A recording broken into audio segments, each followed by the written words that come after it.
Turned on. Dave, is there any heat? You want heat? We can do more heat for sure. Okay. Absolutely. Let's keep the heat going.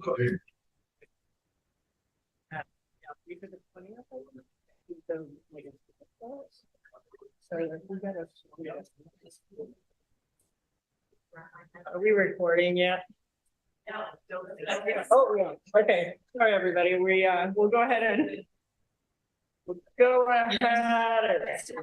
PM right on the nose. So we will reconvene the meeting. And I just want to say at the outset that we're coming back from the closed session and there was no action taken at the closed session.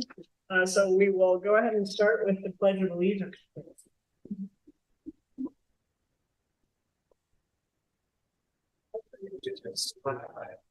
United States of America, and to the republic for which it stands, one nation under God, indivisible, with liberty and justice for all.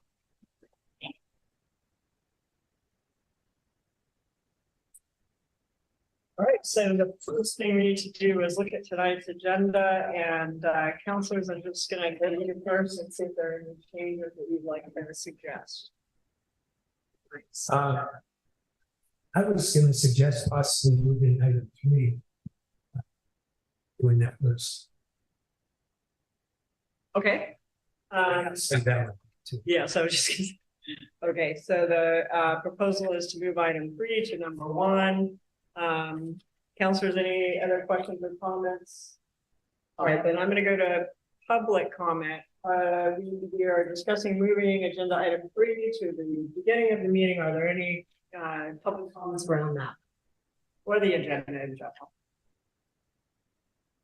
All right, seeing none, I'll bring it back to the council. Is there a And I'm going to move to cut the agenda with moving number 3 to number 1. I'll second. All those in favor? Aye. Okay.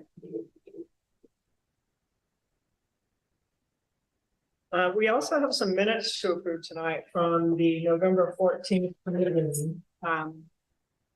I'll start with the council. As always, are there any changes or edits suggested for those minutes? Nope. Okay. And public comments regarding the November 14th, 2023 minutes. Right, seeing none, back to the council for approval. I'll move to approve the minutes. I'll second. Jack Tuttle seconded, so all those in favor? Aye. So the minutes were approved unanimously. The next up is our council reports and committee assignments. I'll start to my right and we'll just go through. I don't have anything to report tonight. Okay. Katie, do you have anything you want to report? No. Jack, what? We did beat Hitchcock there. Doing lots of things right now, but they're really not effective for us right at this point. Hopefully I'll find more next month. We also, we're supposed to have a trails meeting next week. I could not get enough, or give me enough responses for a forum. So I postponed the meeting until February. All right, thank you. I just have a quick one. I mean, first of all, Happy New Year, everyone. This is, we didn't have a December meeting, so it seems like it's been a while. We're shaking the dust off.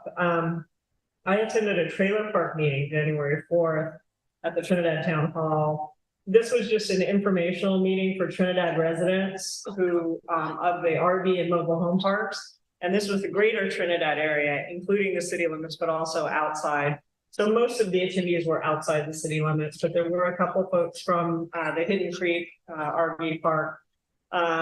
The meeting organizer would like to have a meeting with city staff, and she would like to address either the planning commission or city council regarding the Humboldt County Measure B rent stabilization ordinance and whether or not Trinidad should enact a similar ordinance. So I think we'll start with setting up a meeting with her name's Hillary Mosher with the city staff, and just kind of walk through our current zoning and so forth and have a discussion about that. But it was a great meeting. It was great to see everybody there and really hear their issues and concerns. Regarding the Community Emergency Response Team, or CERT, we had a joint meeting back in December between Trinidad and McKinleyville and had a lot of discussion about ham radio and radio protocols. And we have a follow-up now plan where Richard Johnson, who's part of that team, is going to pull together a little group, and they're going to assess the fire station ham radio equipment, make sure it's all working and so on. So, you know, basically it's viability for emergency services. And then we have the swearing in ceremony for the Trinidad team on January 22nd. And I'm encouraged because I think the CERT team, by the looks of it, could be as many as 8 to 12 people. And so that's a pretty good size for a town, you know, our size, although we'll serve the greater Trinidad area. All right, so that's it for me. Oh, sorry. Just to get it hooked up. No, I'm trying to get online on that. To the Capitol. She's had that. Okay, thank you. Everybody got, so we're just checking Wi-Fi to make sure we can download the packet. It's quite a large one tonight. We didn't want to kill it for us. We could help it. Except one small. You'll get going.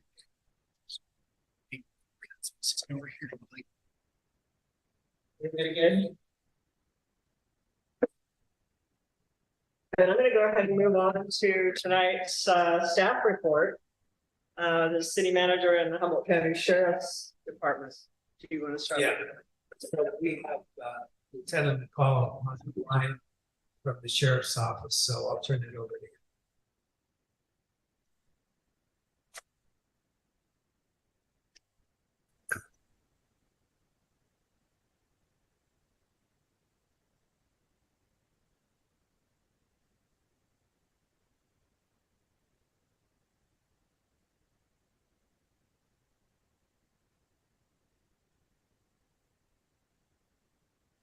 Are you guys able to hear me?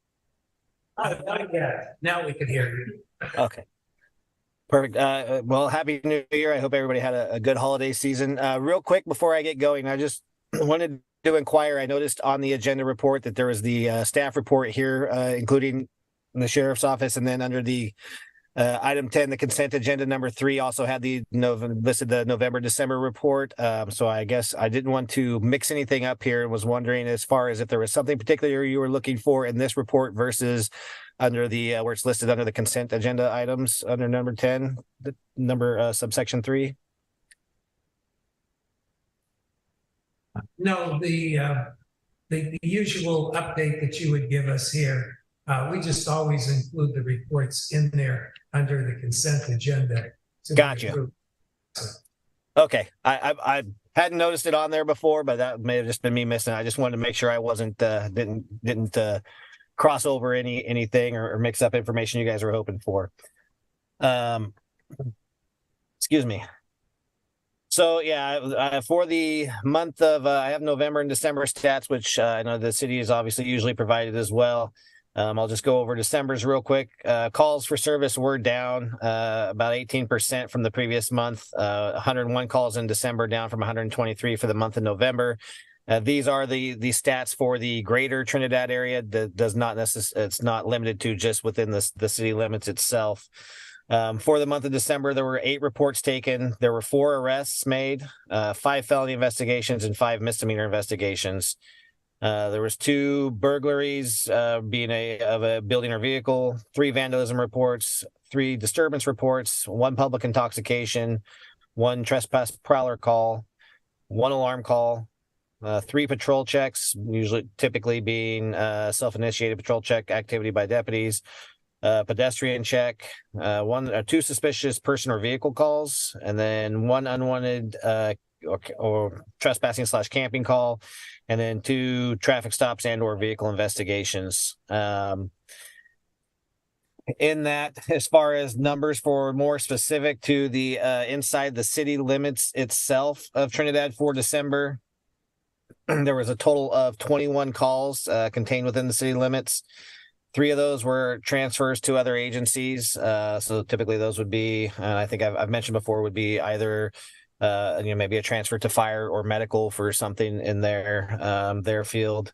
2 911 misdial calls, 2 general disturbances, 2 welfare checks, 1 911 hangup, 1 agency assist call, 1 animal problem call, a camping violation, 1 civil issue, 1 explosion heard, 1 incorrigible juvenile call, 1 intoxicated subject, 1, and some of these obviously are in line from that other report, probably like the intoxicated subject, 1 general investigation, a patrol check, a traffic hazard, and just a general Trinidad patrol marked in that. No significant rash of anything, concerning going on for that. And then while we are at it, I do have the annual stats for the year in 2023. I know that those were just compiled, so I'm not sure if the city officials had received those or not. So I do have them here in case you have not yet. But all in all, for Trinidad, and this again goes to the greater Trinidad area, not just within the city limits. But for 2023, there was a total of 2,044 calls total.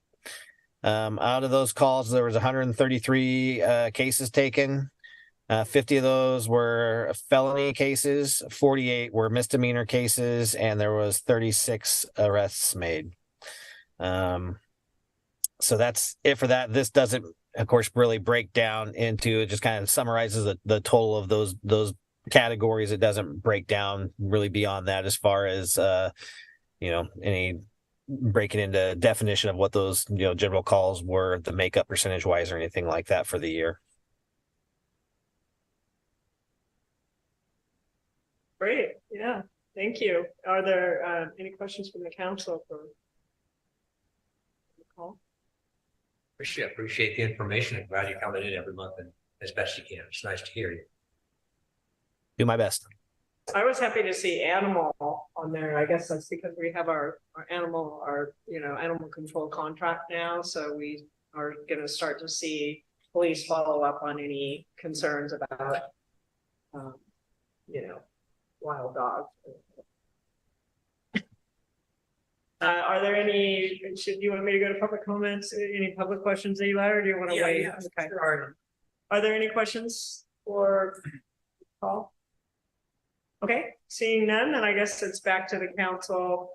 And with just a thank you very much for continuing your service to the community. Really appreciate it. Thank you. Thanks. Okay, so as far as the staff report that I have included, city offices will be closed next Monday for Martin Luther King Day and February the 19th for President's Day. Also, I've noted in the packet that there will be a small scene filming which will take place off of Parker Street near the eatery, and they actually will be filming a scene inside the eatery. This will be happening, the last dates we got from them would be on January 29th. It could possibly run into January 30th. And basically, I wanted to notify the public because you'll probably be seeing equipment or trucks in that area, either on Parker, Hector, and then also possibly in the parking lot of the school. And if you do, hopefully the public will just plan to go about your normal business so as not to distract from the building. So we don't want to sticking their heads looking through the windows.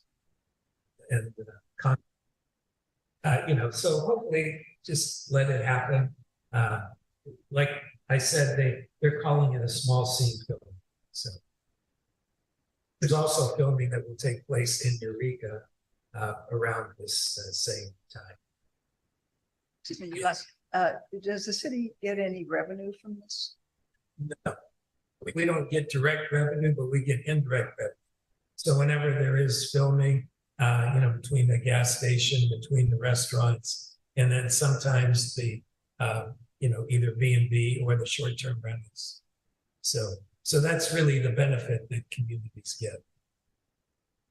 And then if you have like large film, they could be in a community for, several weeks to a month and as a result, quite a bit of revenue ends up coming. Then Sarah's mentioned in here, that's our JPA for insurance, our insurance pool. They voted not to cover the Bandwick Trail if it's reopened without improvements. While the California Coastal Commission voted in the fall for the city to try to find ways to reopen the trail. And the city is meeting monthly with the Coastal Commission staff over the 6-month period that was granted to us by the Coastal Commission to consider options for the trail. And then the water plant mentioned that there's been high turbidity with the winter rains, and according to the National Weather Service, they're saying that tomorrow will be the worst day of the week. So we'll see if they're as accurate as hopefully they would be. But they're claiming that there would be strong winds and heavy rain, so we will see. And then community survey will be doing a survey of the community. I'm just notifying the residents to be aware that that will be coming soon. It'll be happening within the next month or two, so that will be close.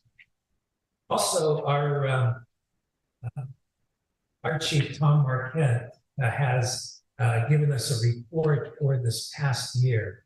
So for the 2023 year, they totaled all the alarms. So 50 were medical aid, 6 were false alarms, 5 were lift assist, 4 were hazmat, 1 was for a vehicle fire, 1 was for a house fire in the city, and 1 was for a house fire outside the city. And then 1 was for the Clam Beach room. So those are the total costs that they got. So, anyone has any questions? I can entertain those. Questions? Okay. They're all done. I just wanted to add one more thing possible. Go ahead and then I'll ask for a public comment. Okay, I just want to remind everybody that February 3rd is going to be Plan Beach Run, so to recognize, it'll be out before the next council meeting, so please come out and support, just come out and run like that. You did right?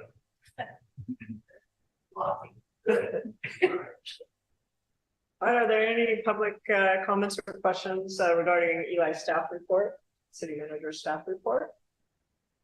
Okay, thank you, Eli. And thanks to Lieutenant McCall. So with that, we will go ahead and move to items from the floor. At this time, members of the public may comment on things that are not on tonight's agenda. So is there anyone who would like to make public comments? All right, please. Ms. Thompson?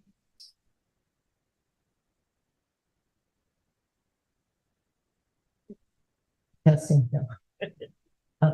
Through rain, sleet, hail, and snow, our public works crew makes our city glow. This team is dedicated to our town. They work hard, but they never frown. Our community appreciates public works care because keeping Trinidad beautiful is not an easy affair. Shout out to Derek, Jamie, John, and Kyle. Thank you. That's great, thank you. Very nice. I'm sure they'll enjoy that, the kudos. And I echo that. They do a great job. Other items from the floor? They don't have to rhyme. Okay. All right, I don't see any, so we'll go to tonight's consent agenda. So I guess for the council first, any questions, comments, things you want to pull? All right, I see no changes from the council. How about from the public? Any changes you'd like to see to the consent agenda or things pulled out? All right, then in that case, we will come back and I guess I would move to approve the consent agenda. Is there a second? I'll say. All right, all those in favor? Aye. Aye. All right, so that moves us in to tonight's agenda, and as we previously discussed, we'll be starting with item 3, which is the discussion decision to award construction contract for the Trinidad water storage tank and pipeline replacement project. And I'll turn that over to staff to give us the update. Okay. So right before Christmas, on that Thursday, bids were open. In the staff report lists 4 bidders, and it also summarizes that we have in person Steve Allen, who's our city engineer from GHD. So I'm looking here to make a comment.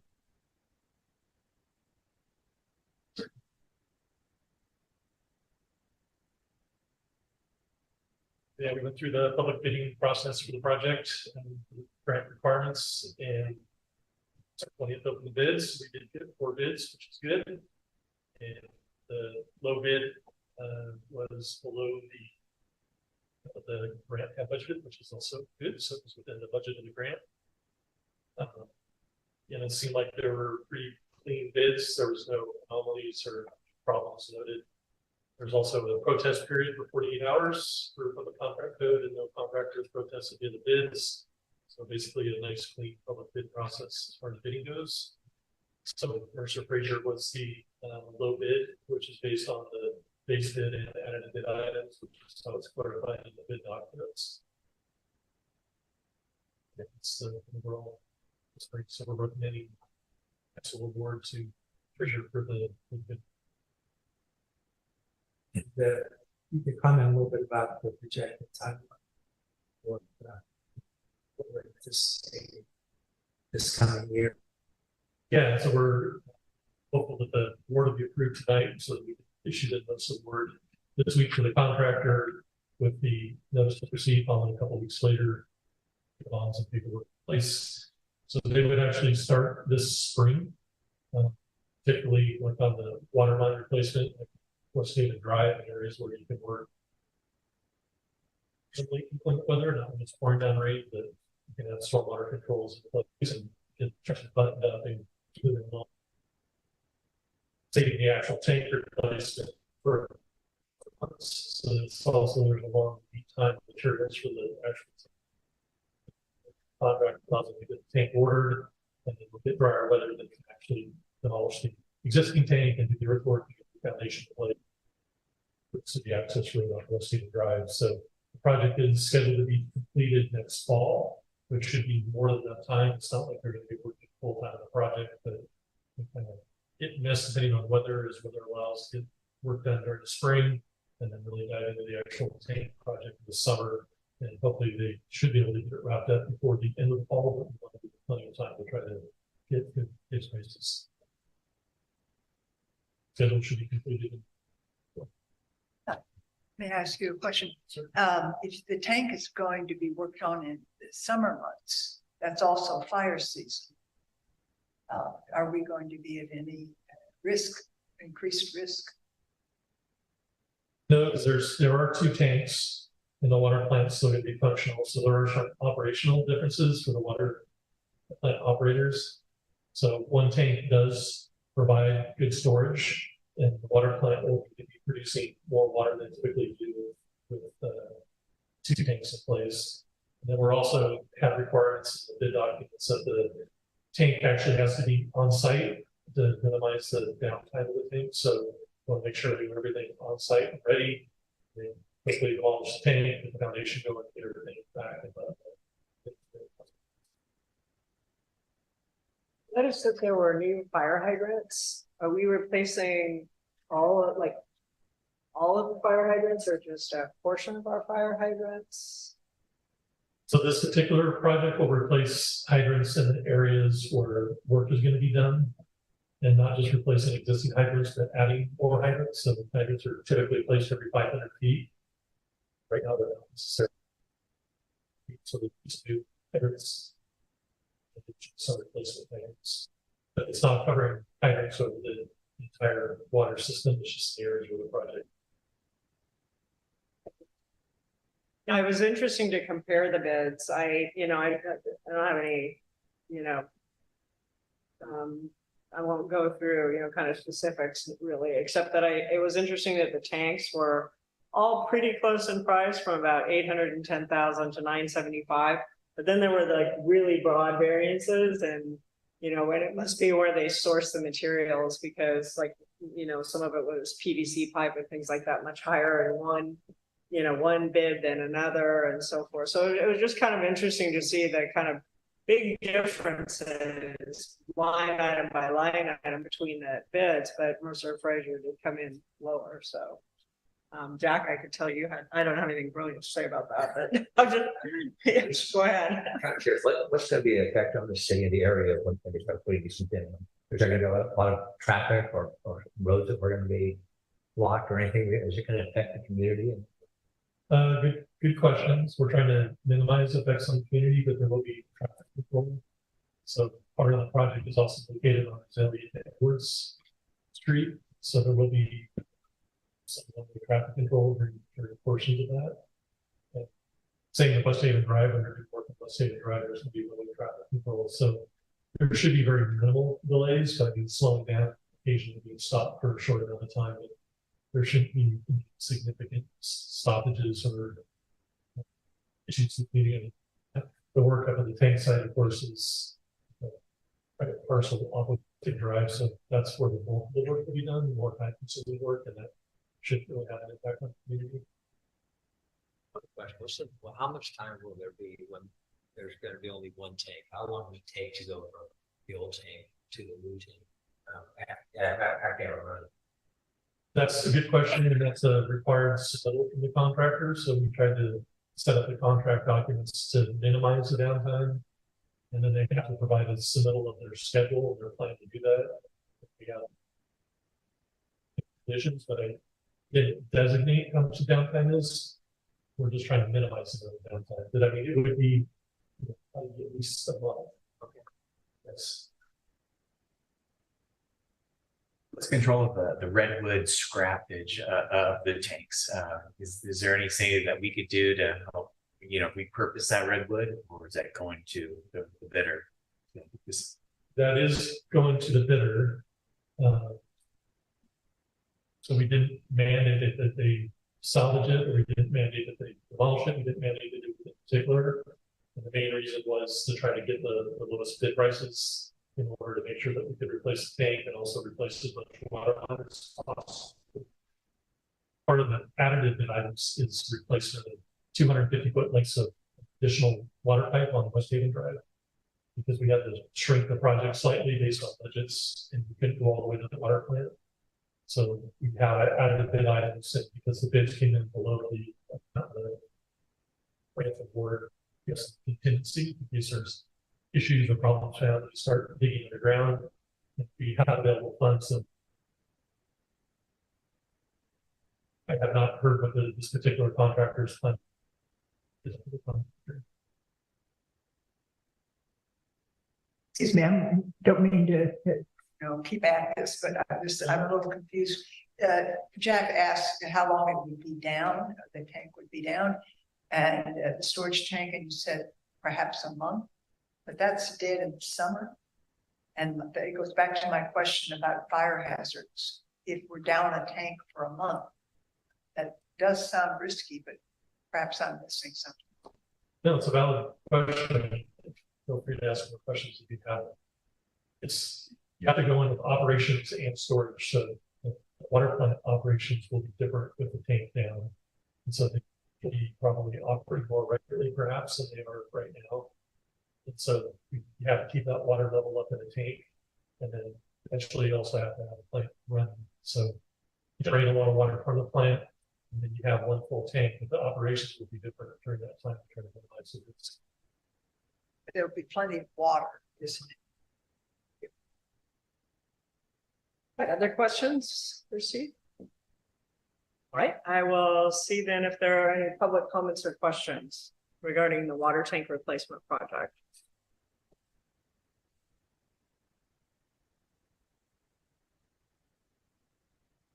I don't see any hands raised online and none in the room. So I'll bring it back to the council for further discussion or a motion.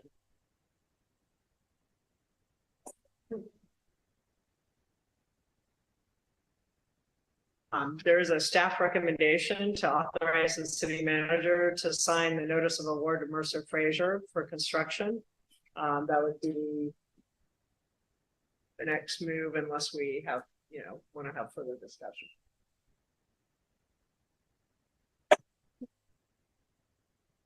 I'm kind of making it a nice. I kind of got off my spot here, so I'm just gonna say that I move that we accept Mercer Fraser for this contract. Here, this is. Just saying if you. I think I'm okay with that. Okay. So you want to repeat yours, Jack? I just say I move that we accept Mercer Fraser for this project. All right. And Katie is seconding the motion. All those in favor? Aye.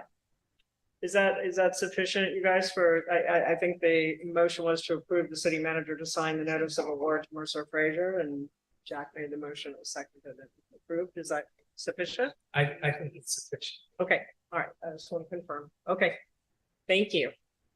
All right, thanks, everyone. So then we are going to go back to what was item number 1, but is now item number 2, which is the introduction and first reading of ordinance 2024-01. And this is the updating the California Coastal Commission certified version of the City of Trinidad zoning ordinance. I won't read the whole thing, because you can read that, but let me turn it over to staff to kind of walk us through. Trevor, I guess, will be walking us through the kind of overview. Thank you. Can you guys hear me okay?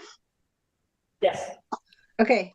So just first, I want to point out that the supporting material for what was originally item 1 and item 2, they're switched in the packet. So the staff report and ordinance 2024-02 come first. So just want to point that out. I'm going to go over 2024-01 first. Both the two items clearly are related.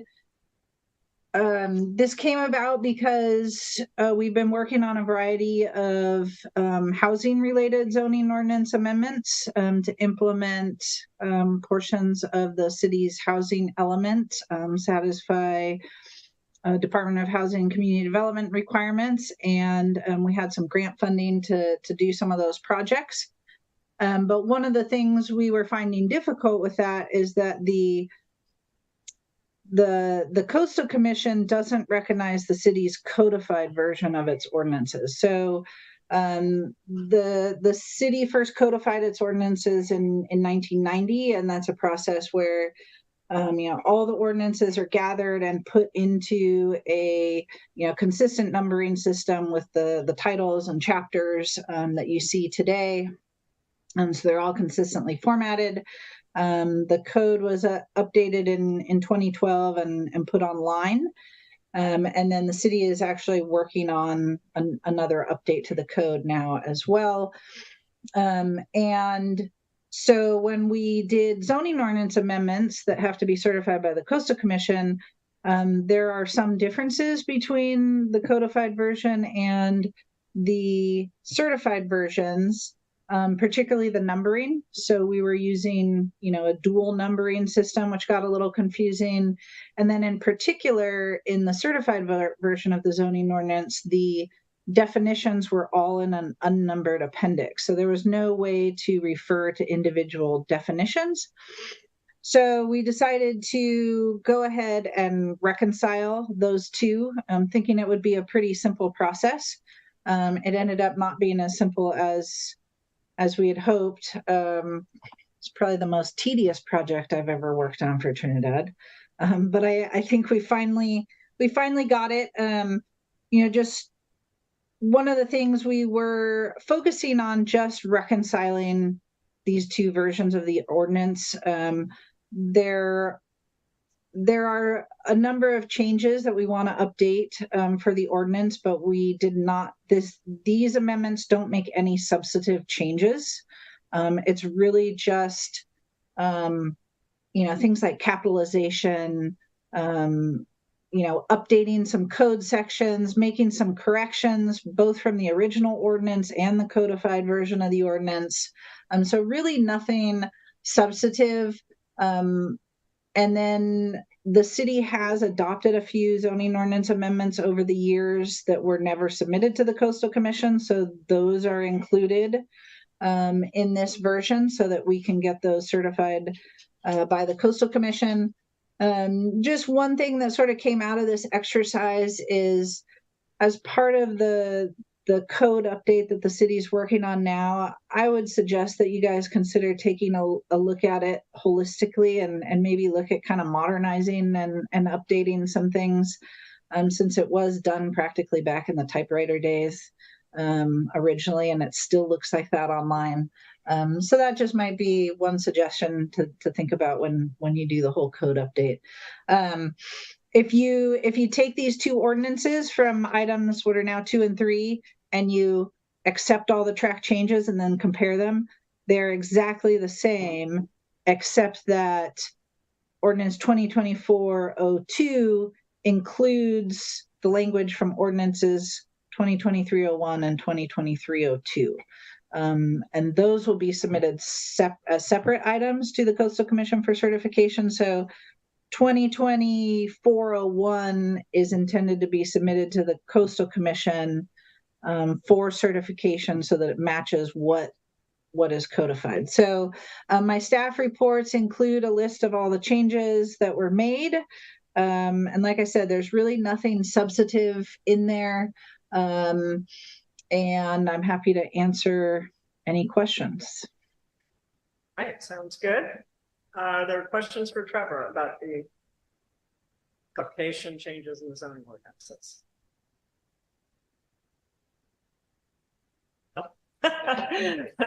I'm pretty familiar with this because, so Trevor, I guess I would just say this has all been reviewed by the Planning Commission multiple times, correct? These ordinances, not as many. These changes haven't, because it's really just corrections and updates. But I did work closely with Coastal Commission staff and the city attorney on getting these cleaned up. Okay, great. Yeah, I wasn't sure, but yeah. So I looked through, I didn't go through all of the zoning ordinances. I think I looked at it the last time when it was in the consent agenda, and I looked at the summary, and based on my experience on the Planning Commission and looking at these ordinances in other, kind of forums, it appeared to me that it was just a lot of really just cleanup and getting things, in shape so that they could be submitted. So I don't have any issues at all with it. And I just agree completely. It just looked like a lot of fixing up things. I'm very impressed with it because it looks like a terrific amount of work. Yeah. And so thank you for getting this done and letting us read this another time. Yeah. We're not going to read it anymore. Okay, never mind. Yeah, so with that, let me see if there are any public comments or questions. I'm not sure we have any public other than in the room, so.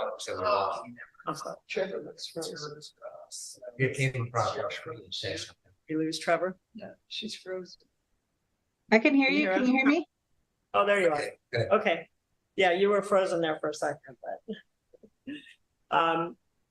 So I'm going to bring it back to the council because there's no public comments around this zoning ordinance. So let's start with the first one then. I would make a move to approve the first readings. Geez. Easy for me to say. Approve the first reading of ordinance 2024-02.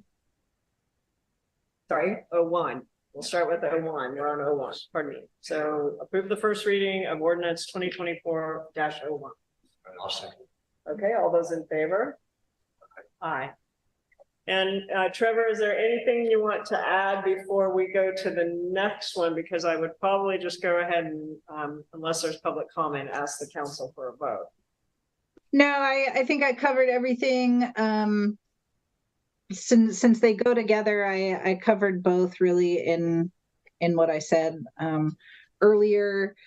Yeah, I think, just one thing, I'll just work with staff and whoever's doing the codification to make sure that what is adopted tonight is what gets codified on the online version, so that, they're not changing things back. And then I'll just note that I think this will make our big update that we're going to be working on with the LCP grant easier. All right, so then we are on item number 3 then, as I said, so the introduction, first reading of ordinance 2024-02. So I will make a motion to approve the first reading of ordinance 2024-02.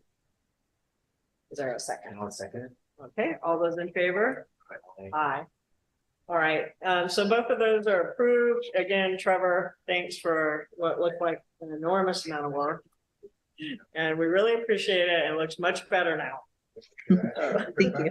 Yes, oh, sorry, Jack, I have a quick question. Trevor, can you catch up to where we are now in terms of our whole general plan? Yeah, no, that's a good question. There's 2 more elements so most of the elements have been submitted to the Coastal Commission and they are being reviewed, and we've gotten a round of comments from Coastal Commission staff, and I have responded to those and updated those elements. The Planning Commission has re-reviewed them, and they're back sitting with the Coastal Commission staff.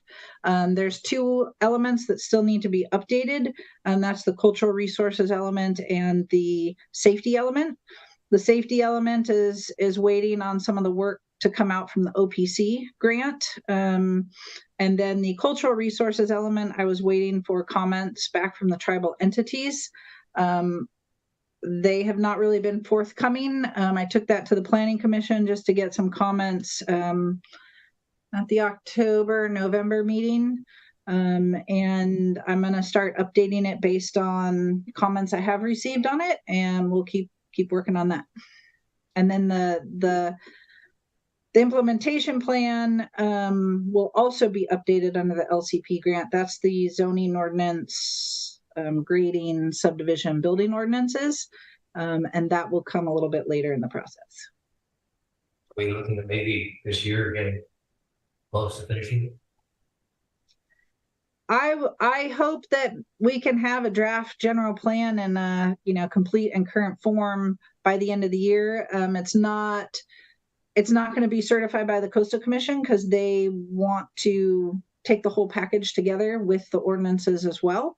But hopefully we'll pretty much have it in a complete form. Thank you. That will probably necessitate some sort of a very big celebration. Because that's been a long time coming. Thanks for continuing the good fight, Trevor.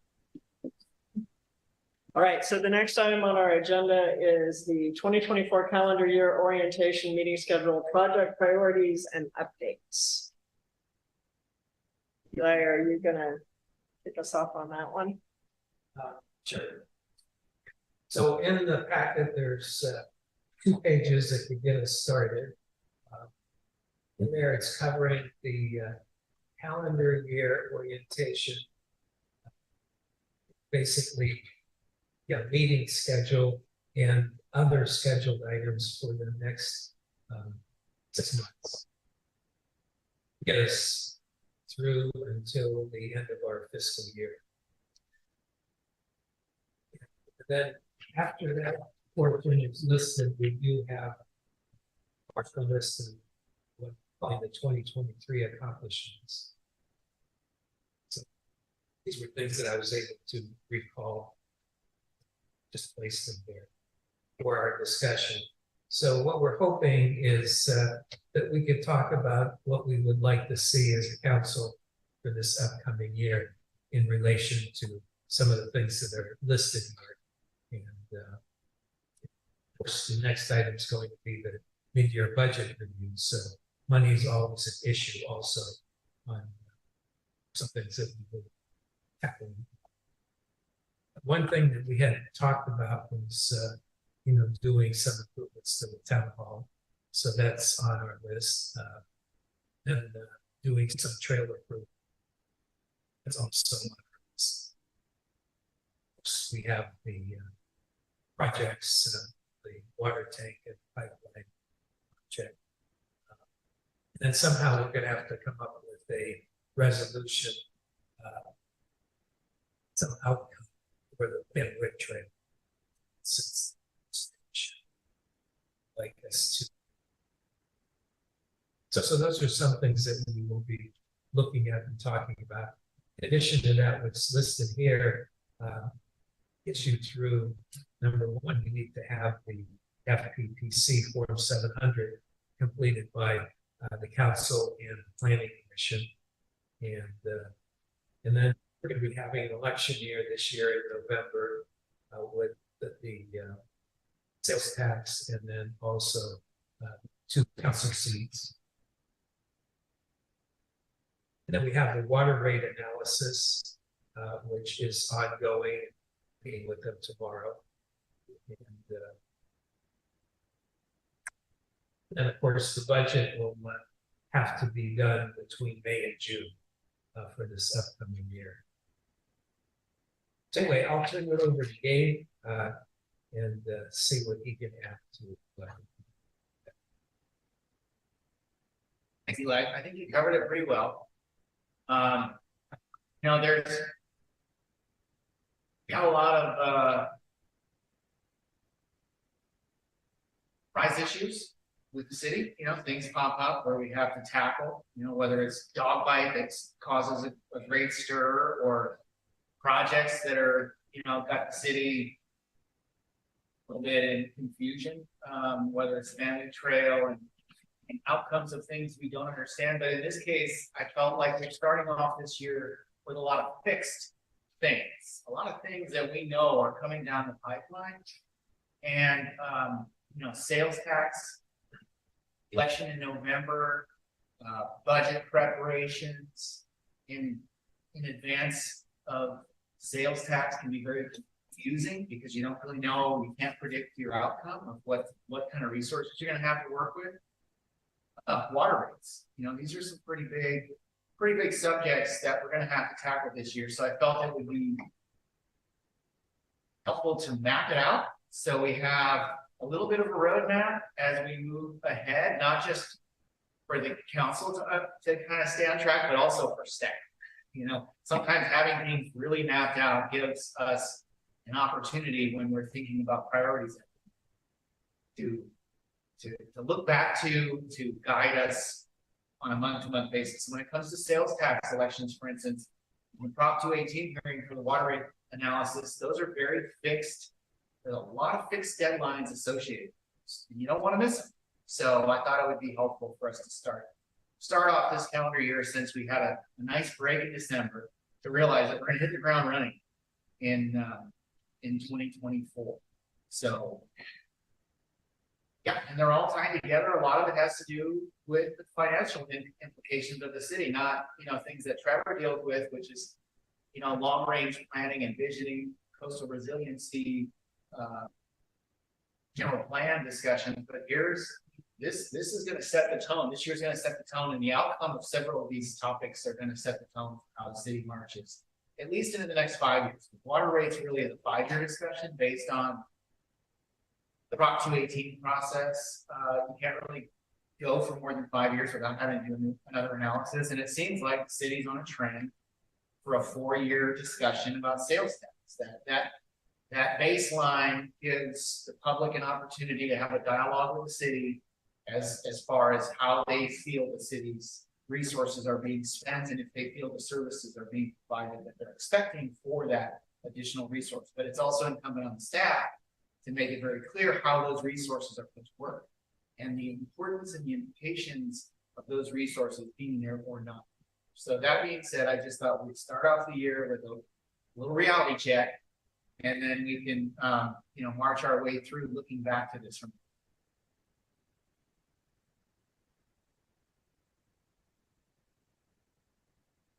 presentation item.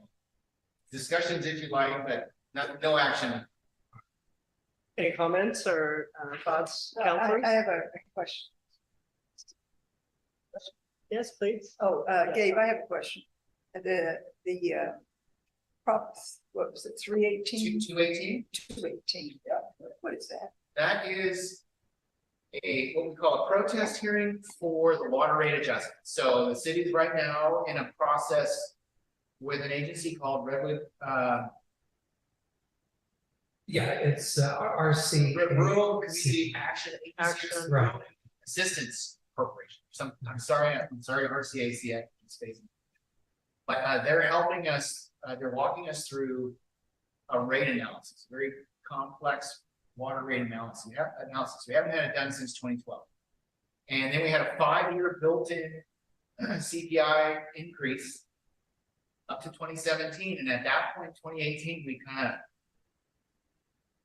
fell off the map. 2018, we had a drought year. 2019, we had several issues that led us to 2020 and COVID, and then we didn't really know what exactly when we lost Ryan DeSmet, our previous water chief plant operator, we couldn't figure out exactly what our needs were from a staffing perspective. Everything just turned upside down. So several years have gone by and we haven't been able to conduct that process. We're in that process now. Prop 218 is a proposition that basically spells out how water rate adjustments can take place. Like a state. Like state mandated, yep. And it says basically every 5 years, you can't raise it beyond 5 years, number one.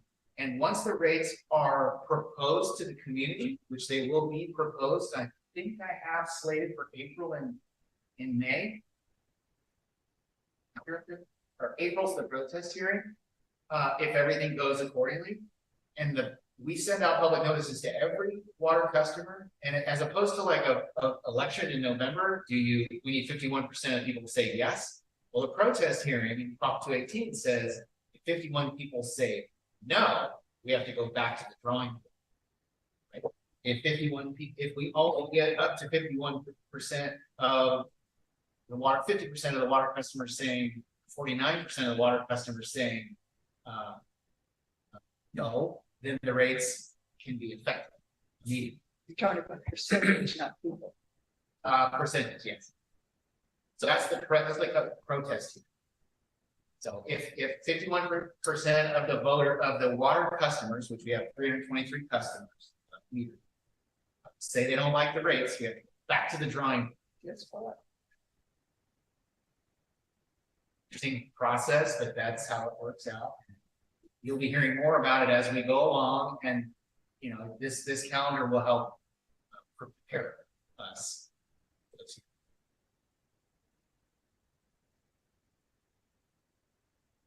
Any other comments or questions? I have I was just going to say, so I think this is a really good strategic list, and it really maps to what I think we've been hearing from the council over the past, year of things that we really want to spend some time on. I think there are some big projects that may not be listed here because we don't think of them because they're ongoing, like the general plan, and that might be good to put in. I also think that the community survey, I know it's kind of tactical on some level, but it's very strategic in the sense that the idea of doing a community survey this quarter is to get a broader spectrum of feedback. So we don't just hear from a few people or no people, we get broader community feedback. So I think I would add that to the list of kind of projects that you're working on. The water tank replacement, of course, those kind of things. I don't know how we want to think about that in this list, because this feels more like, kind of council related priorities as opposed to projects that are already approved and are being executed. But the water tank replacement, the traffic calming, and then I guess from a strategic priority perspective, the water plant staffing is just that, as you mentioned, Gabe, it's, we've just spent a lot of money on Coleman Engineering. And I think we all of us agree that, we need to continue to work on that, and that's a big priority. That's been a big priority from a fiscal responsibility perspective for the council. I think so. Those were the ones that I just kind of jumped out at me, but I think this list is really good in terms of yeah, everything we've been talking about. Is there anything you guys would change or add or? Okay.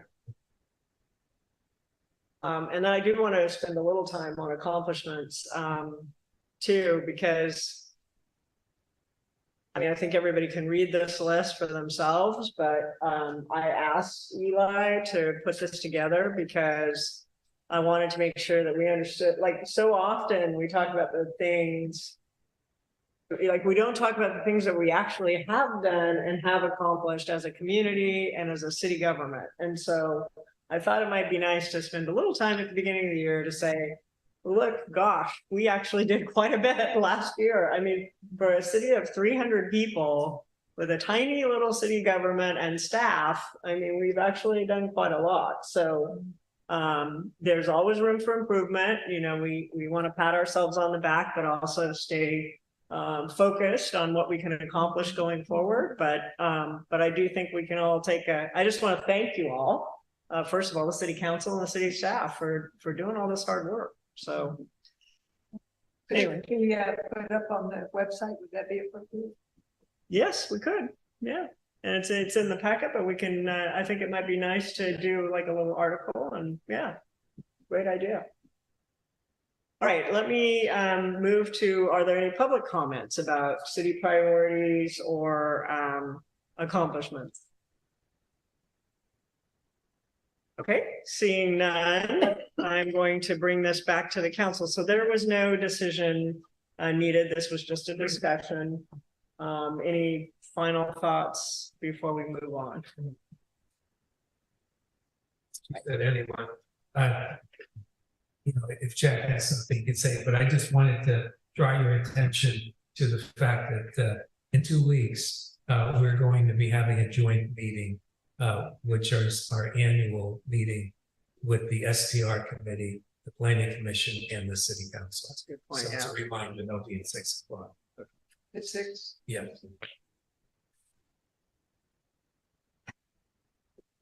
No. Oh, okay. All right. Okay. Then let's go to our last item for tonight, which is the discussion decision regarding mid-year 2023-2024 budget update and adjustments.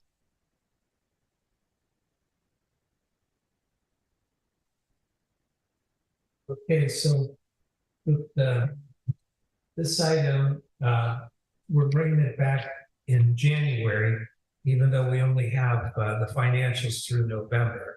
So we don't have 6 months of financials. But since we do the next year's or this coming fiscal year budget, we do that in May and June.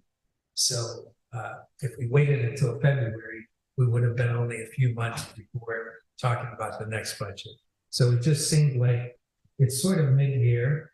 And even though we don't have all the totals, we are at a point to stop and reflect. So Gabe was able to put these things together. And so he has basically laid out as far as our various funds and as far as what the budget was that we had approved for this fiscal year, and then also talking a little bit about the actuals. So I'll turn it over to him, and then I can fill in as needed. Okay, so in the packet, there's several documents. First of all, the last time we talked budget was in June 13th, when the budget was adopted.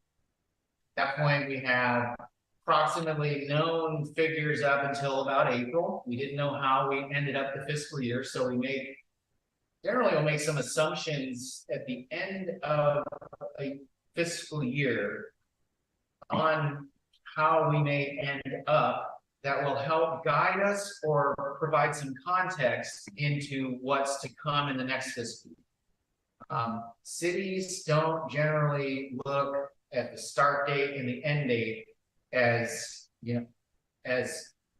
as guides. A lot of times we have to take several years into account because a lot of money, a lot of grants and things kind of bleed from one fiscal year to the next.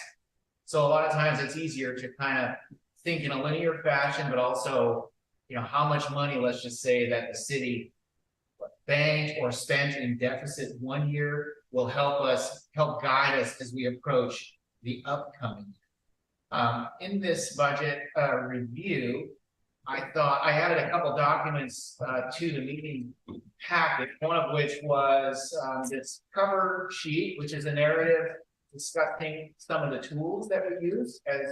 As I know we've discussed in previous years, and a lot of the council members, y'all are up here, you've been here before, you've seen how this works, some of the tools that we use to measure the city's performance, the budget summaries and narratives, detailed financial reports that we receive from the bookkeeper, which are included in the packet every month, every council meeting, showing basically our year-to-date expenditures relative and revenues relative to what we had budgeted for. The general ledger, which is a document, a very detailed Excel spreadsheet that every invoice that we code as staff as it comes in gets tracked by our bookkeepers in those particular line items. So if there's ever a fund in our financial statements that looks like it's way blown out of proportion, I can go to that ledger, scroll down and figure out exactly what invoice made up that number, so we have answers. And then we also use the annual audit to verify everything that we had tracked throughout the year. We have not done the audit for fiscal year 2023 yet, but we are in the process of searching for an auditor to help us out with that. As far as an overview of our budget is concerned, the general fund is made up of the administrative budget, the public works budget, police and fire, restricted funds of the city, water and cemetery, special revenues, also AKA restricted funds, gas tax, transportation tax, and cops fund. And of course, we have a pretty robust grant team out there looking for grants. And all these categories are tracked separately. General revenue sources, sales tax, occupancy tax, fees for services, rents, and franchise income. Restricted revenues come from water service, cemetery plot sales, and other gas tax sources. The staff report is included in this packet as well from the June 13th meeting. I figured it would be nice to include these things because that's where our heads were at back in June as sort of our approach and attack for this upcoming fiscal year. And some of the highlights from that report included transitional, that this upcoming year was going to be transitional due to post-COVID economics. We may require dipping into our reserves. A prediction of deficit spending was based on under-anticipated revenue projections for most of the volatile sources, such as occupancy and sales taxes. As you know, occupancy taxes we could predict what the outcome of the occupancy tax election was going to be. It's probably safe to assume, but you just can never count the chickens before they hatch, right? So we under anticipated revenues for occupancy taxes, and we also didn't know what was going to happen with supply and COVID. And then sales taxes. Sales taxes came in the prior year quite a bit higher, but that was also sort of a COVID economic year spending. As a result of a lot of spending, of course, the sales tax revenues come in pretty high. We certainly anticipated a deficit year in the water fund of approximately 300,000 was the number, and another 280K or more in 2024 if a local staffing solution still stabilize our consultant costs. And also with stabilizing the soft costs of the water fund, engineering, for instance, water plant operations, for instance, staff was directed to embark on a water rate analysis. So based on some of the unaudited conclusions of 2023, when I wrote this, I think it was on Friday or Saturday, as I was doing my analysis, it looked like we at first were anticipating deficit spending in the general fund of approximately $24,850.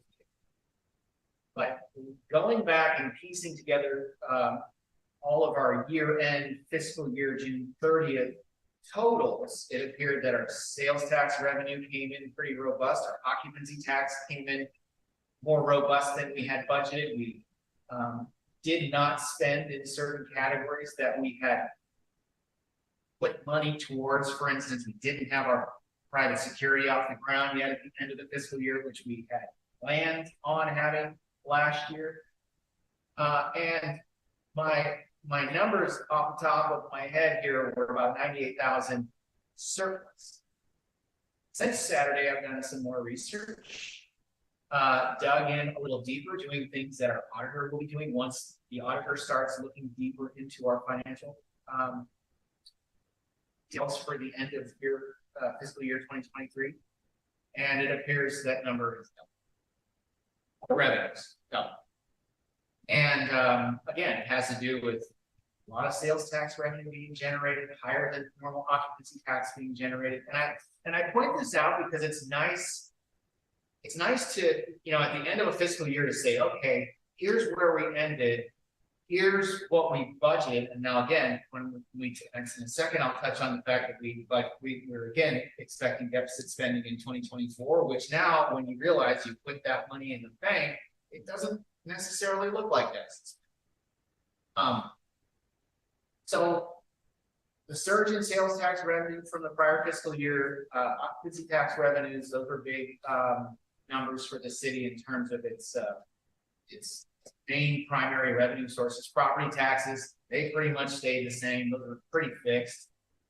And the city did not spend in 2023 as it anticipated.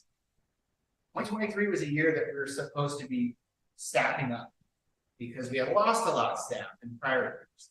So I don't want to paint this narrative that in 2023 we just banked a bunch of money. What we did is we didn't spend the money, for instance, on the town hall that we wanted to spend on.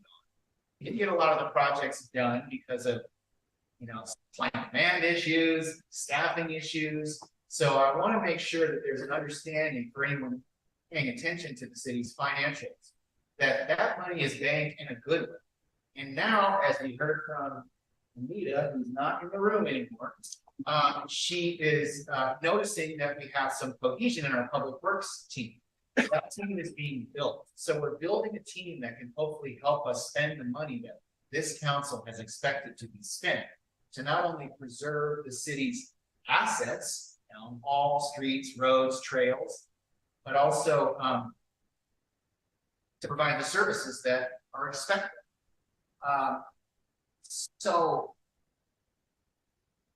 And attorney's fees. The prior year we had a pretty high attorney fee expenditure. This last year it really dropped like a tank. I don't know what's going to happen this year. It sounds like it could go back up, but that was, I think we budgeted over. We expected 3 times what was spent in attorney's fees, and that makes a big difference. That $200,000 savings, let's call it underspending surplus.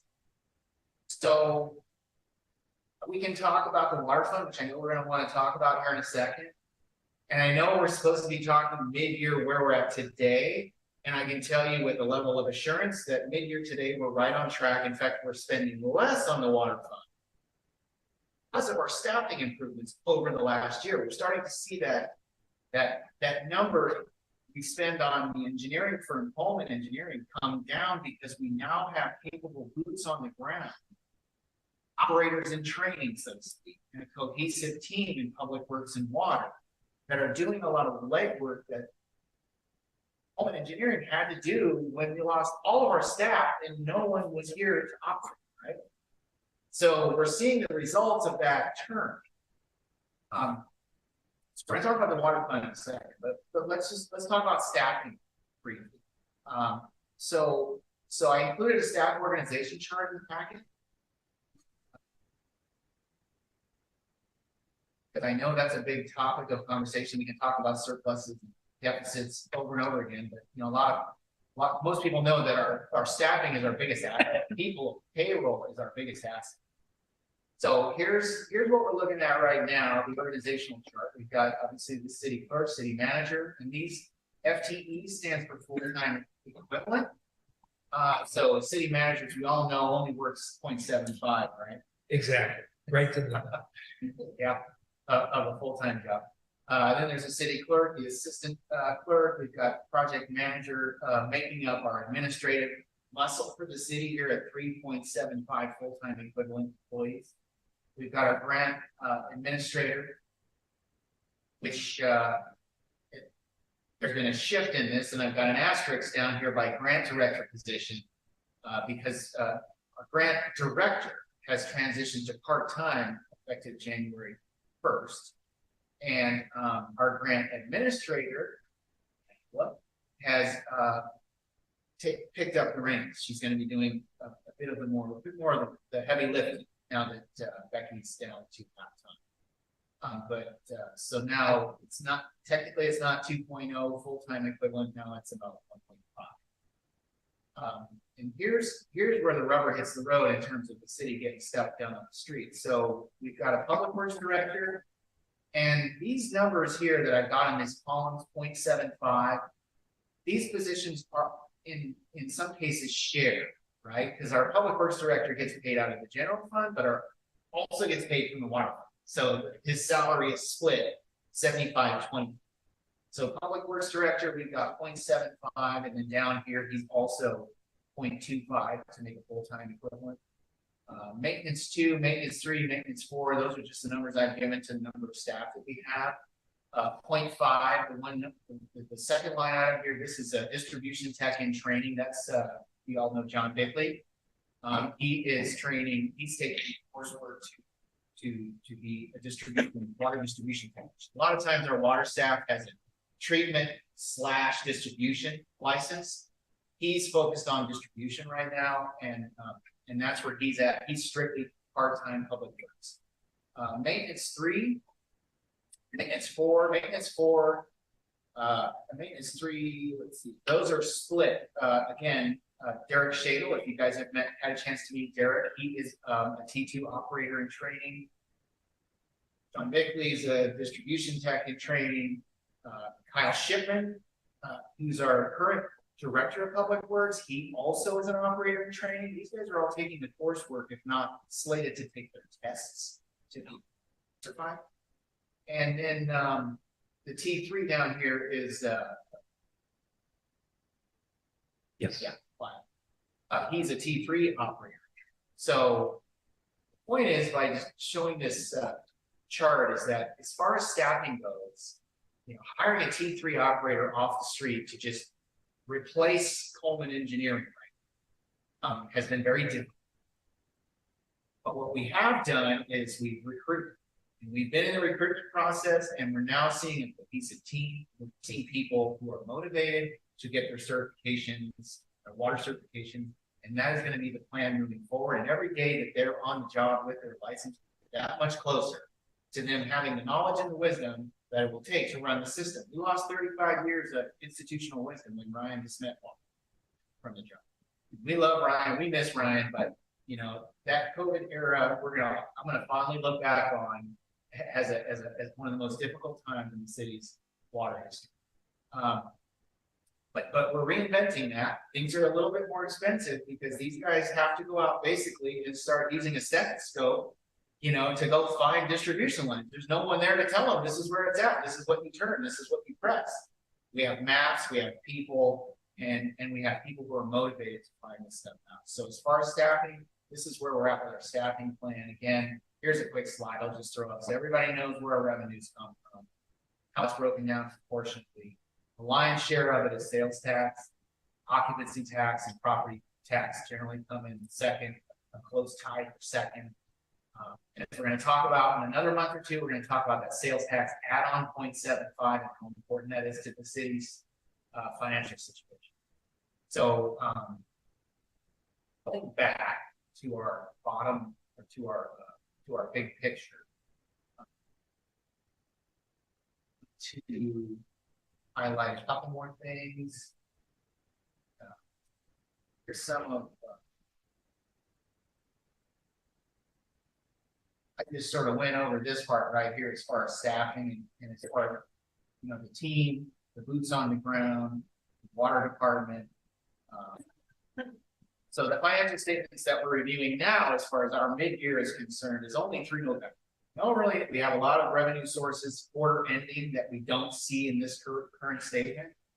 But as staff, it's our job to kind of read these statements and let you know if we see any alerts, anything we're supposed to bring to your attention. We generally don't focus on our successes. We're always focusing on some of the problems. But I would say that this budget that we currently are in right now is on track, and our biggest red alert would be that line item as far as contracted services spending in the water fund has decreased. What some of the conclusions are that I came to after reviewing the financial statements before this meeting is the main funds, obviously, that are currently under our microscope, staff, is the water and the cemetery. Those are both restricted funds that are supposed to be taking in the amount of money that they're putting out to take care of. The cemetery fund is not necessarily a primary area of concern, as is the water. We need to raise the rates for the cemetery, period. But there's no law saying the cemetery fund has to be restricted. That was simply an act taken by the council at the time, decades ago, saying we want to keep this fund separate. We can merge that fund into the general fund at any time. It's not so it's not a fund that I'm as concerned of as we are the water fund. You can't merge the general fund and water fund together. Water fund is restricted. It's supposed to pay for itself. The general funds are on track. Staffing is currently adequate, developing, and the employees are becoming enriched with time served. That was something that I wanted to add to this report. It's very important to understand. Programs and services that this council has expected and programmed into our budgets prior years that weren't implemented are now being at minimum discussed, if not implemented. We have the people to do some of these tasks now that we didn't have in the past. Public work is developing a cohesive teamwork. The fire department is serving the city, but also experiencing some growing pains. Water fund is leaking oil. Staff is working to strategically develop and recruit new operators. Water rate study is currently underway and will be a challenging task for the council in April of this year. The results will provide much needed stability to the water fund before the end of the fiscal year, hopefully.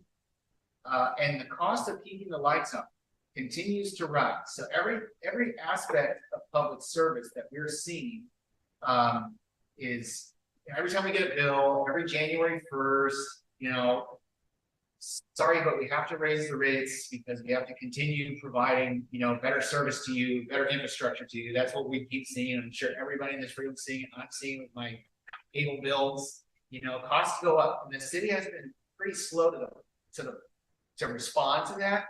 But over the last 3 years, I think that the city is in a good position. We have the reserves to get us through this, and we can make justified, reasonable reactions as opposed to having to react and keep reacting. Now I feel like we're in a place of some economic stability, and whatever decisions we make to optimize our fees for services and costs moving forward this year, which was part of the marching orders that we got at the end of this for this budget year, will be done and done appropriately and in the interest of the public, as opposed to just, you know, the interest of the bottom line. Let's keep chasing this real quick and then have to course correct later because we took in too much.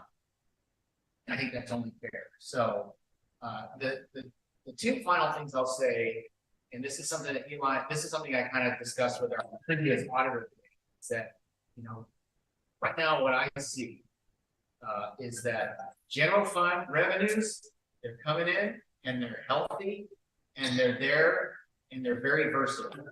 So anytime I see a surplus, it doesn't scare me because that money is so versatile. And our occupancy tax and our sales tax are volatile resources. They can change at any time with economic pressures. The water fund is big. And what I learned today was that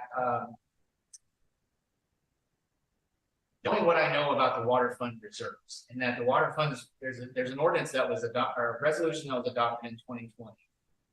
That said that exactly what the waterfront reserve needs to look like. And it's 50% of the prior year's expenditures. Plus whatever money at the time was in the bank, which without having to bring that slide up right now is right around 500,000. We are reaching below that. How much did you say? Around 500,000. 500. Would be the number that we need to keep based on our expenditures last year. Last year, this last fiscal year, we brought in $338,000 and we spent close to $80,000. And that's a lot of money. And I heard from the public, and I think it's really worthy of answering this question, is will the high cost of the services having to be provided to keep a chief plant operator operating a water system be borne, be replaced by the ratepayers? Ultimately, the answer is yes. But what I learned today is that the general fund at any time can supplement the water. So if we ever get down below a certain red line in our reserves, we can loan the water fund money at 0% interest, or we can gift it. In fact, when I was having a conversation with the auditor today, he's like, "You haven't done that yet?" So that was an eye opener for me, and that just attests to how versatile that general fund can be in times of need. And we've learned now how quickly that money can disappear in the event, number one, we don't have an adequate staff for the water fund. We lose institutional wisdom. How expensive things can get really quick. So I would like to, in light of this discussion today, I'd like to bring, possibly with Eli's permission, he and I have to talk about this a little bit more. And so that when the sales tax discussion kicks off here in April, why do we want the voters to consider maintaining the sales tax increase 0.75? I'll come up with some good information as to how and why that's so important to the city. This is one thing we've learned that's very important for that general fund to exist. So I'd like to maybe come back. No decisions necessarily being made today. I'm going to continue to comb through the year-end budget and also comb through our current budget to make sure all the numbers all the invoices have been coded to the right place. I don't see any major changes that need to be necessary, but I'd like to come back with a possible resolution to have the general fund shore up the water fund reserves at the next month, possibly, once I drill down and find out exactly what that reserve number currently stands. That was my biggest takeaway. Yeah, that was one of the notes I made while you were speaking, was if we could recover some of the reserve, and it sounds like you can take some of the general fund. So if you're anticipating that we're going to have extra general fund, then you would try to use that to recover some of the reserve. Is that what start rebuilding that reserve for the water? We're going to look at it closely. Eli and I are going to dig in a little bit, talk to auditor again, and come up with some of those numbers. But anyway, it's very discretionary. The council can do whatever it wants with the general fund. It can be done with the resolution. Right now we've got about 2.2 million in reserve, but of that reserve, 1.8 million is restricted, let's just say committed. So once you start getting beyond that, these numbers were set up when we were getting our grants, because when you're looking at getting millions of dollars worth of grants, they look at your bank accounts and say, well, what do you need a grant for? We have to show them X amount is restricted for budget emergency stabilization. X amount is restricted to capital improvements, X amount saved for this and that. We've got those numbers programmed. But now we're looking at having a little bit extra sitting in there that wasn't committed, that I would like to propose to use to show up the water reserve. question? Let's see, Scott. I'm not sure. You already said it, but I didn't think so. Talk about the T3. I think we were getting T3. If everything went well, What's the timeline on that? Eli and I probably have a little different approach to this. Maybe I'll let Eli take a stab at that first, because you're asking me, keep going back to the baseball analogy. I'm a baseball. I like small market baseball teams, and I like to see, I don't like to go out and get the highest paid player to come play for me. I like to see us develop operators that are local is nice, but then they kind of learn their way into the system, which is kind of what we're doing right now. And I would, T3 operator, once they get their T2 license, which the people that we have on our squad right now have passed their coursework. Once they get their course certification, they can apply with the State Water Resources Board. With that certification of passing their coursework, they can apply for their tests. They're all in the testing.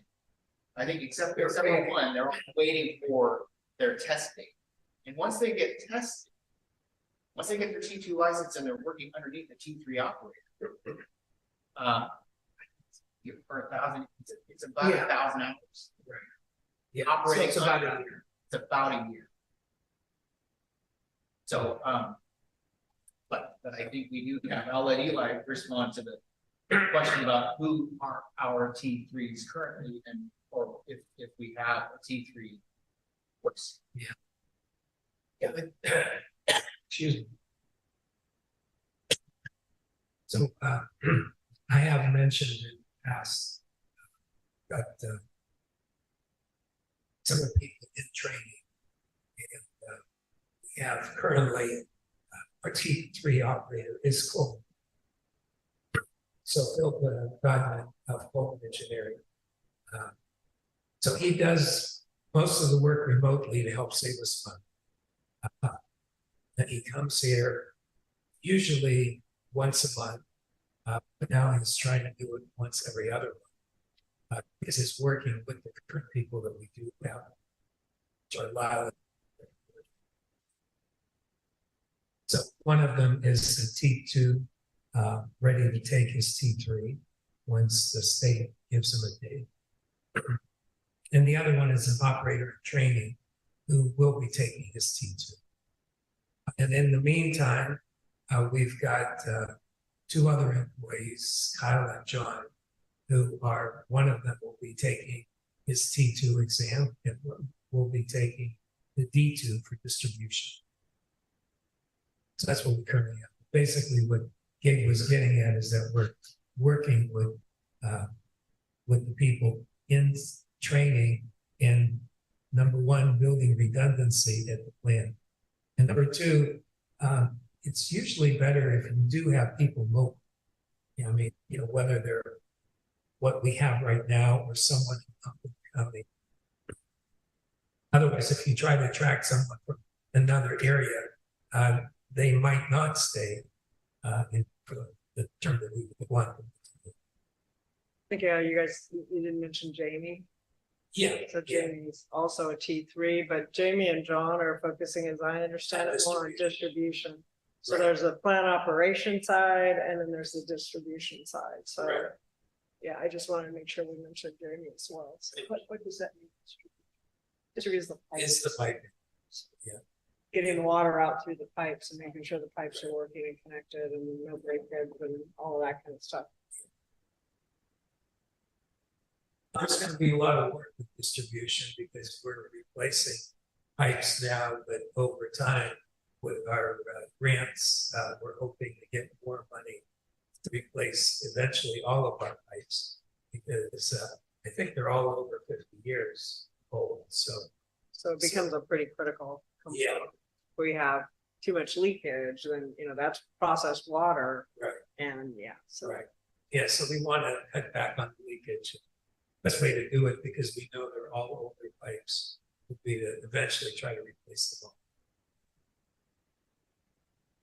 Other questions for Gabe? I think I had. Oh, sorry. Did you have? So I'll note, like what Gabe was talking about. We talked this afternoon after he had talked to Ralph. we'll be bringing together, putting together a resolution to bring it to the council.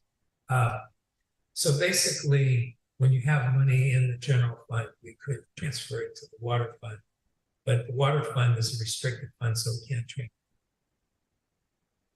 But it can transfer, meaning if the general fund needed. However, what I'd like to see is a 0% loan of whatever we come up with going to the water fund, so that at any point that the city needs it, we can bring that It's back. unrestricted at that point. Right, I see. exactly. Number one. Number two, we always have to keep in consideration the fact that the 323, 100 of those connections are in the county. So as a result, 1/3 of our connections are in the county, 2/3 are in the city, versus the general fund is all 100% the city.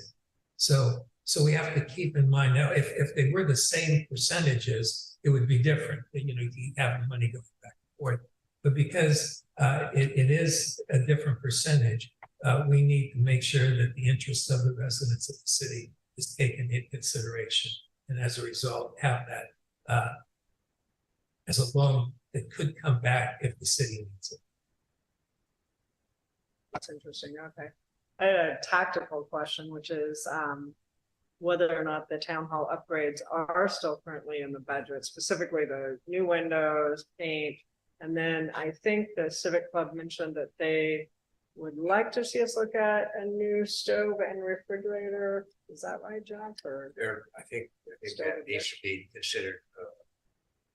We have Patty Fleishner present here. Oh, Yeah, Patty. is the treasurer.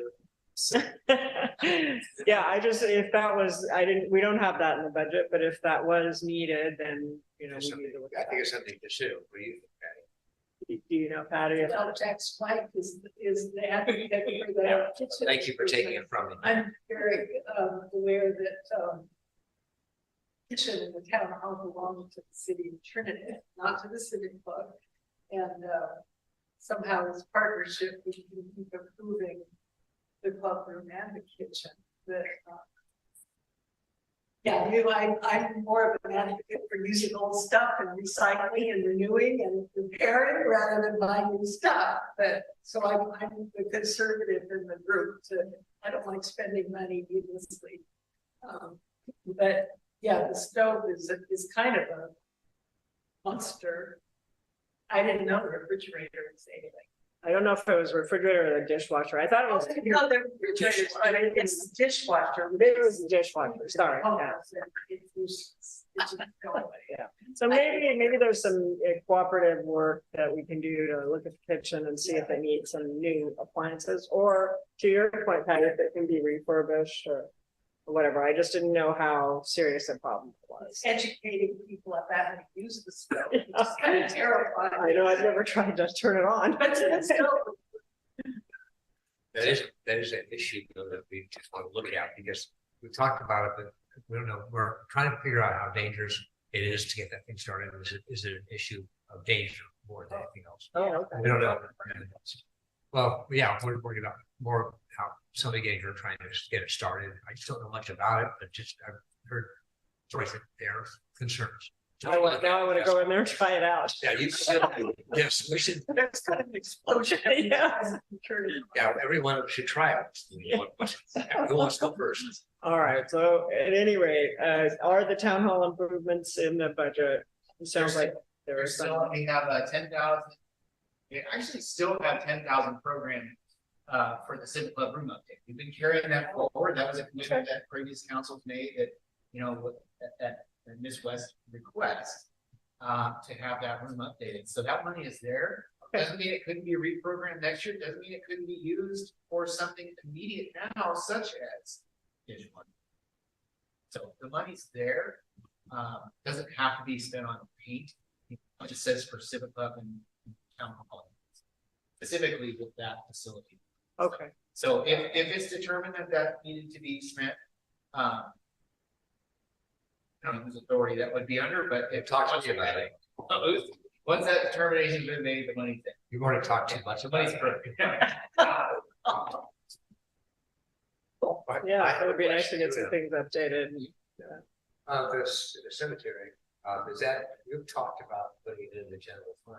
Is that something you'd like us to, maybe consider, or is it just something you're going to? At this point, not yet, and the reason is because there's, how you look at it. When somebody asks you, how do you justify your sentence? You know, if it's merged into the general fund, harder to justify what those rates might be, you know, and right now, we have a budget that's isolated that I can look at. I can say, hey, we're bringing in, 20% less than what we're putting out in staff labor primarily and tree maintenance, for instance. I would like, we also would use it based on cemetery going rates in the area.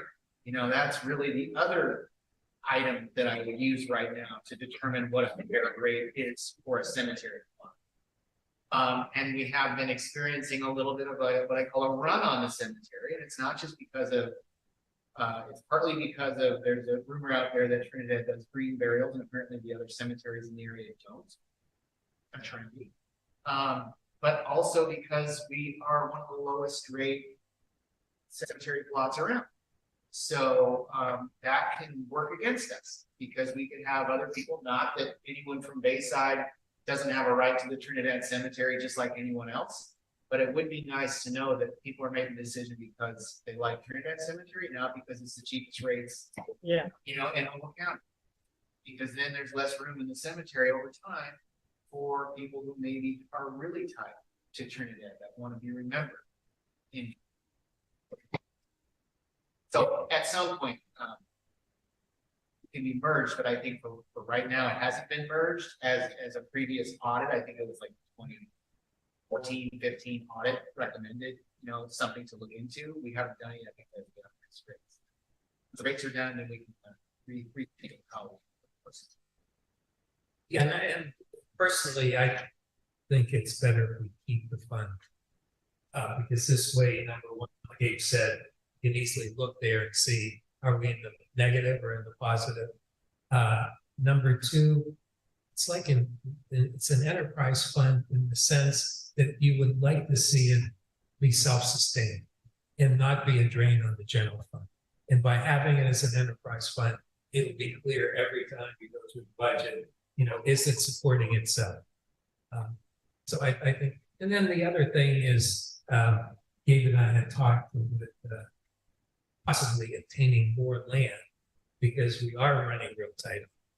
So that again, by having it separate, we could see that, okay, we purchased this, it costs so much, over time, are we having enough revenue coming in to pay off that additional land?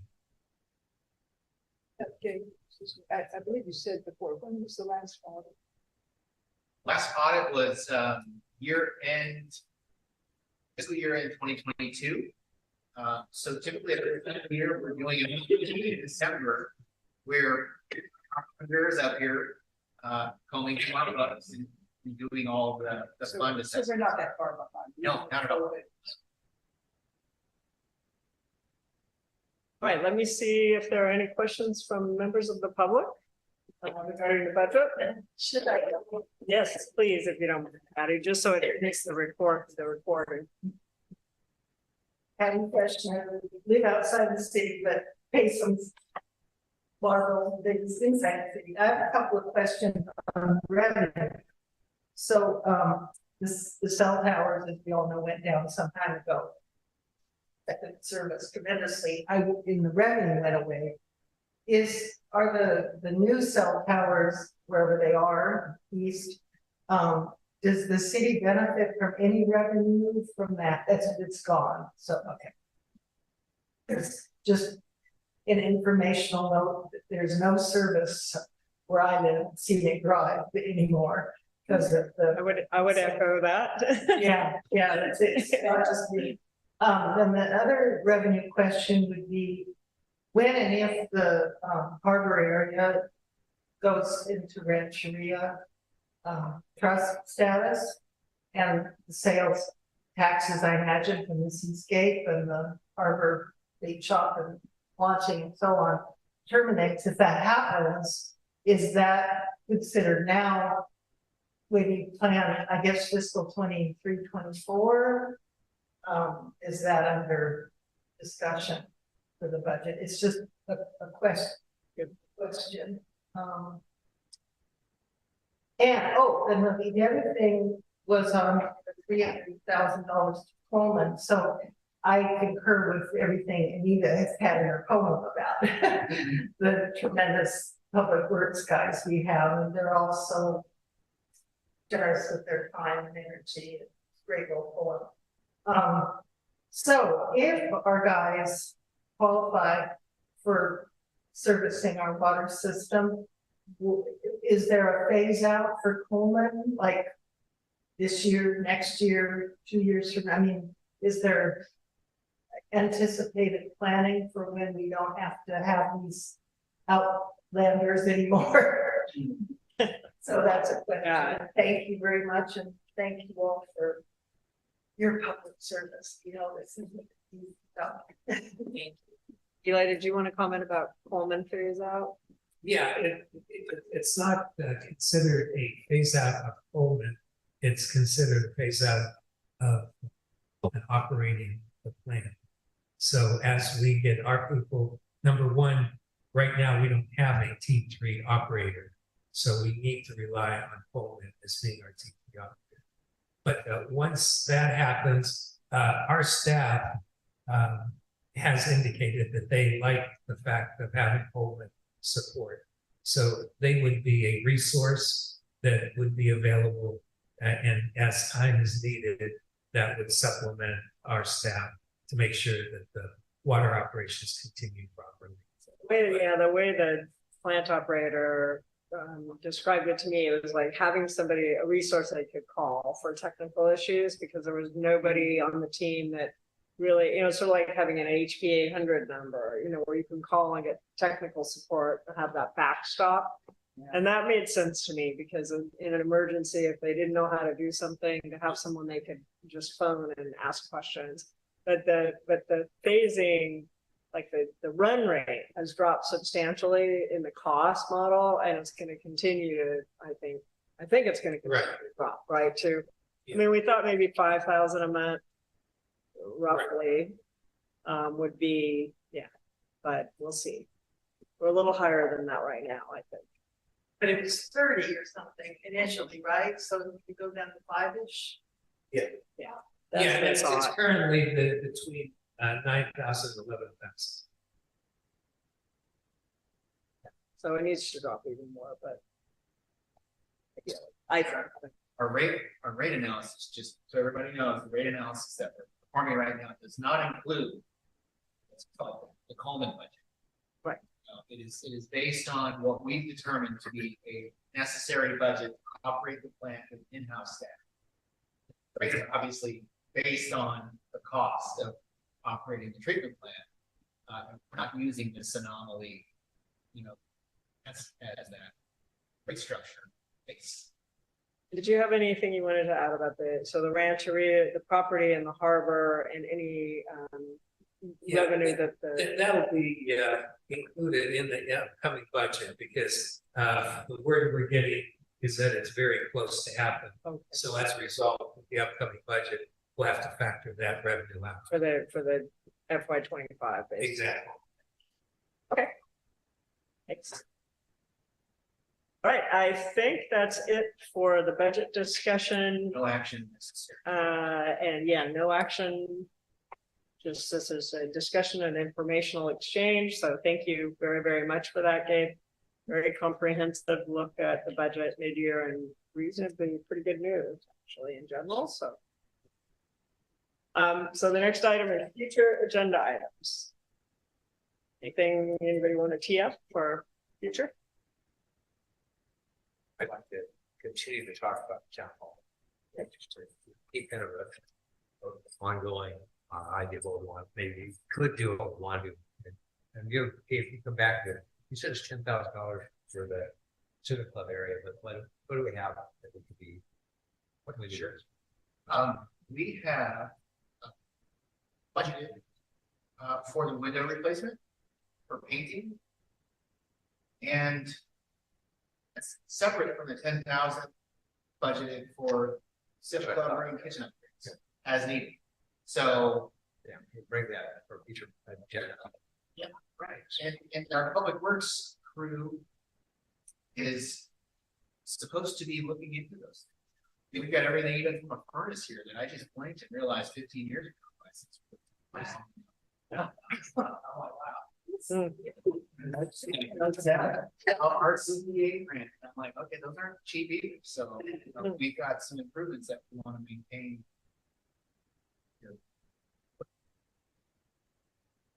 Yeah, that's a good one. I don't know if this is appropriate or too far out, but when I talk to people out walking Lucy every day, I'll hear comments about it's usually about water and why we didn't go with Humboldt Bay, and why don't we annex some of West Haven, get a bigger tax base, and the people who are saying these things are very adamant about it. They may not have their facts straight, but I anticipate when this comes up on the agenda for a rate raise, there's going to be, a lot of outpouring of feeling, and we should consider that, prepare for it, perhaps consider these changes. My coming in from the outside without a lot of knowledge actually gives me a different point of view, maybe an ignorant one, but different. And so I'm anticipating it's going to be a problem. One thing we're hoping people will take in consideration is the fact that, as Gabe said, since 2018, we haven't increased the rate for the water. So that before that, we were increasing it 2.5% every year. So when you factor that in, that's 5 years without 2.5% increases. So that's significant. So in a way, people got away without having to pay that over that time. So that part is going to have to be part of what's going to be added on then. So it'll make it appear more, but if they think about it, they'll realize if they save a lot. I think generally, that's a compelling logical argument, but I think feelings run in terms of almost $1 million to Coleman. That's when people's hair get set on fire, and that's what I'm anticipating. It's going to be incumbent on staff and resources that you have as council members to articulate in a way, regardless of the feelings, they're going to be there. You're absolutely right. And that's one of the reasons why we kind of mapped this stuff out in an upcoming 6-month program so that you can know which meetings can be honest, I should say, because they're going to be important here. Yeah, I'd like to, over the holidays, I was walking Edward Street again, and over the lookout by the bed and breakfast, definitely a potential lawsuit on hand with curbs not there, not present. You could essentially park and roll off, and then there's about a 3-foot drop where there's no curb. So essentially, a tourist could park, and roll off. So I really like to see that addressed, and maybe fix the 3-foot drop that is there, maybe bring some local soil from Trinidad, make it, more level, because it's not a very safe spot. I didn't know. Kind of where, right, where Jamie sits all day. Oh, The journey spot. That's what he's doing there. He's blocking people from driving off the cliff. Oh, that's good to know. Yeah, I didn't notice that curb was missing. And maybe because someone's parked there and I didn't see it. Yeah. Any other future? It's just thought of that as we've talked about the benches along that area. You can sit on and wave your feet because it's Right, Yeah. That's a lot of. Yeah, so we have a lot of, we still have this work on benches. Maybe starting to bring that up again and look at what we can do to try to sell and refurbish our benches and have people, if they would like to have the plaques on them, put them up and update that we are ready to do that. We just need to kind of get rolling on it. So maybe that'd be a nice thing to bring up and talk. Just add benches All maybe of to the, all of our benches out everywhere, we could be. So income from that and also get special nice again. so maybe benches kind of program then for. Is there any, Okay. what about parking meters there? You know, maybe we can make a little money. We've talked about that. Where are you? Parking meters in Yeah, town? yeah, we're, you know, seating spots would be sale. Curb. Yeah, exactly. I'm glad you're bringing that up. Any public comments about future agenda items? You'd like to see? Okay. Seeing none, then I will bring it back to the council for an adjournment. So thank you very much, everyone. We're done for the evening. Have a good evening. Thank you. So if you think about discussing it, and like what that, Thanks, everybody. It's not that it's all. Meeting, so I think I will bring it up. So after it all, and then with Jack and Eli and I talk about when she comes. I can bring it and say. Right. You know, I went in there to say I like the fuel, this and that. I kind of came in that direction. I didn't really think like this is great. I mean, you're just looking how they're taking the local course where, you know, they're gonna chop down. They're getting. And what do you have? Recording stopped. They would normally have to do is take debris and then send it outside the county in